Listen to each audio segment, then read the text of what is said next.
దమ్ము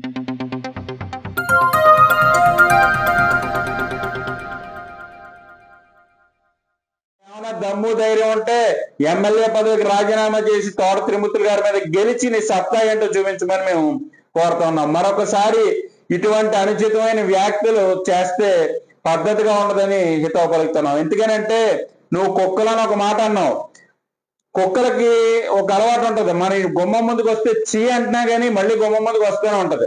అలాగే టీడీపీ నాయకులు లోకేష్ గారు తన తల్లిని అవమానించారని మీ నాయకుడే చెప్పాడు. 10 మంది ఉన్నటువంటి అందరూ ఉన్నటువంటి ప్రజల్లో బహిరంగ సభలో లోకేష్ గారు నా తల్లిని అవమానించాడు, నేను లోకేష్ గారితో ఎలా నడుస్తాను అడిగినటువంటి మనిషి ఈ రోజు అదే పార్టీతో కలిసి తిరుగుతున్నాడు. మీరు అలాగా జనం తిట్టినటువంటి బాలకృష్ణతో మీరు అంటకాగి తిరుగుతున్నారు. మరి అదే విధంగా ఒక పక్కన అధికారంలోకి వచ్చిన ఈ 2 నెలల్లోనే జనసేన నాయకుల్ని ఎక్కడ పడితే అక్కడ కుక్కల్లా కొట్టి తీసుకెళ్తున్నటువంటి టీడీపీ నాయకుల్ని చూస్తూ వీడియోలు వస్తూనే ఉన్నాయి బయట. అయినా కానీ మీరు వాళ్ళతో అంటకాగుతున్నారంటే కుక్కలకి గుమ్మం ముందుకు వస్తే కొట్టినా కానీ చీ అన్నా కానీ మళ్ళీ అక్కడికి వస్తుంది.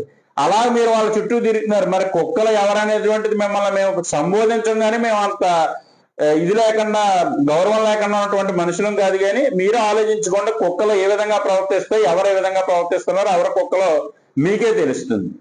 మరి అదే విధంగా పి గన్నవరం ఎమ్మెల్యే గిడ్డి సత్యనారాయణ గారు ఈ రోజు మళ్ళీ ప్రెస్ మీట్ పెట్టి ఒకళ్ళ మీద ఒకరు పోటీగా మేము ఏదో ముందు వెనకబడిపోతామేమో, ఒక పక్కనే మినిస్టర్స్ ని ఏదైతే మారుస్తారని తెలుస్తున్నటువంటి పరిస్థితిలో మంత్రిత్వ శాఖల కోసం మంత్రులు అయిపోవాలన్నటువంటి అత్యుత్సాహంతో ఈ రోజున గిడ్డి సత్యనారాయణ గారు మీటింగ్ పెట్టి ఆయన మాట్లాడుతూ ఉన్నాడు.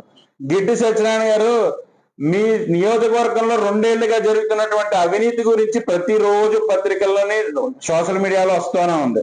అక్కడ ఉన్నటువంటి మాన్సాస్ ట్రస్ట్ భూముల్ని ఏ విధంగా కాజేయాలనేటువంటి దృక్పథంతో రెవెన్యూ అధికారులతో మీరు కుమ్మక్కైనటువంటి పరిస్థితి, లక్షల రూపాయలు వసూలు చేసి ఆ మనిషి ఆత్మహత్య చేసుకుంటానంటే తిరిగి 10 లక్షలు చెల్లించి వదిలేసినటువంటి పరిస్థితులు పూర్తిగా ప్రపంచానికి తెలిసేటటువంటి విధంగా చేసుకోవద్దని, మీ గౌరవాన్ని కాపాడుకుంటే బాగుంటుందని హితవు పలుకుతున్నాం. మరి అదే విధంగా ల్యాండ్ టైటిలింగ్ యాక్ట్ లో ఆ రోజున ఇందిరాగాంధీ గారు తీసుకొచ్చినటువంటి ల్యాండ్ టైటిలింగ్ యాక్ట్ లో పోయినటువంటి ల్యాండ్ సీలింగ్ భూములు ఉన్నాయి పి గన్నవరం నియోజకవర్గంలో.